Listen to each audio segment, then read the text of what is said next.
सिद्धू मूसेवाला ਦੇ ਪਿਤਾ ਬਲਕੌਰ ਸਿੰਘ ਦੇ ਘਰ IVF ਤਕਨੀਕ ਰਾਹੀਂ ਪੈਦਾ ਹੋਣ ਵਾਲੇ ਬੱਚੇ ਤੋਂ ਬਾਅਦ IVF ਤਕਨੀਕ ਚਰਚਾ ਦੇ ਵਿੱਚ ਹੈ ਤੇ ਇਸ ਬਾਰੇ ਹਰ ਕੋਈ ਜਾਣਨਾ ਚਾਹੁੰਦਾ ਹੈ। ਇਸ ਨੂੰ ਲੈ ਕੇ ਅਸੀਂ IVF ਦੀ ਮਾਹਰ ਡਾਕਟਰ ਦੇ ਨਾਲ ਗੱਲਬਾਤ ਕੀਤੀ ਜੋ ਕਿ ਬਠਿੰਡਾ ਦੇ ਸਰਕਾਰੀ ਹਸਪਤਾਲ ਦੇ ਵਿੱਚ ਸੀਨੀਅਰ ਮੈਡੀਕਲ ਅਫਸਰ ਵੀ ਨੇ। ਉਹਨਾਂ ਦਾ ਕਹਿਣਾ ਹੈ ਕਿ ਬੀਤੇ ਕਾਫੀ ਸਮੇਂ ਤੋਂ ਇਸ ਤਕਨੀਕ ਦਾ ਸਹਾਰਾ ਲੈ ਕੇ ਬੱਚੇ ਪੈਦਾ ਕੀਤੇ ਜਾ ਰਹੇ ਨੇ ਤੇ ਸਿੱਧੂ ਮੂਸੇਵਾਲਾ ਦੇ ਕੇਸ ਦੇ ਵਿੱਚ ਵੀ ਅਜਿਹਾ ਹੀ ਕੀਤਾ ਗਿਆ ਤੇ ਇਸ ਨੂੰ ਲੈ ਕੇ ਕਾਨੂੰਨ ਦੇ ਮੁਤਾਬਿਕ 50 ਸਾਲ ਦੀ ਉਮਰ ਤੱਕ IVF ਵਿਧੀ ਰਾਹੀਂ ਬੱਚਾ ਪੈਦਾ ਕੀਤਾ ਜਾ ਸਕਦਾ ਹੈ ਤੇ ਉਸ ਤੋਂ ਅੱਗੇ ਕਾਨੂੰਨ ਇਸ ਨੂੰ ਮਾਨਤਾ नहीं ਦਿੰਦਾ। ਕੀ ਹੈ IVF तकनीक, इस बारे डॉक्टर का की कहना है, आओ सुनते हैं।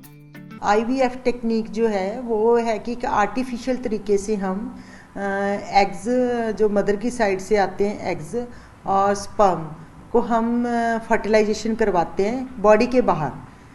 जो पेशेंट होता है उसकी बॉडी के बाहर ही एग बनाया जाता है मेडिसिन दे के। पहले एग का साइज़ जितना हमें चाहिए 20 to 20 mm साइज़ होता है उतना एग तैयार करके दवाइयों से, उसके बाद अल्ट्रासाउंड टेक्निक से हमें एग लिया जाता है।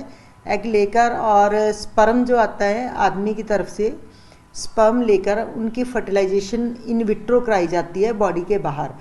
उसकी डेवलपमेंट होने के बाद जैसे एक स्टेज होती है, जैसे हम कहते हैं एक स्टेज जो है जिस लेवल तक हमने वो चाहिए हमें कि वो आगे ग्रो कर पाए बच्चेदानी में, उस स्टेज तक हम उसे डेवलप बॉडी के बाहर करवा के फिर उसको बच्चेदानी में रखा जाता है। खास तरह की मशीन्स होती हैं जिसमें ये डेवलप किए जाते हैं? हाँ, इसमें एक ख़ास तरह के मीडिया आते हैं और मशीन होती है जिसमें हम एग्स और स्पर्म्स को फर्टिलाइजेशन करवाने के बाद वहाँ रखा जाता है। वहाँ बच्चे को तैयार करा जाता है एक तरीके से, आर्टिफिशियल तरीके से वो ग्रो करता है उस मीडिया में। ग्रो करने के बाद जब उसकी डेवलपमेंट हो जाती है 16 स्टेज के बाद, तब उसको फिर शिफ्ट किया जाता है बच्चेदानी में। तो फिर पहले बच्चेदानी की जो लेयर होती है जिसे हम अपनी भाषा में एंडोमेट्रियम बोलते हैं, उसकी ग्रोथ के लिए दवाइयाँ दी जाती हैं, कुछ मेडिसिन देते हैं हम। वो देकर उसकी ग्रोथ जब प्रॉपर हो जाती है तो साथ में ही ये सब साइमल्टेनियस चलता है।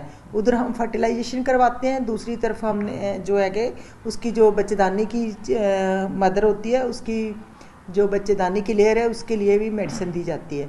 तब उसको फिर वहाँ पे हम ट्रांसफ़र करते हैं एम्ब्रियो बनाकर, उसको हम बोलते हैं कि भ्रूण कह लो, वो स्टेज तक बना के फिर उसको शिफ्ट किया जाता है, बच्चेदानी में ट्रांसप्लांट किया जाता है।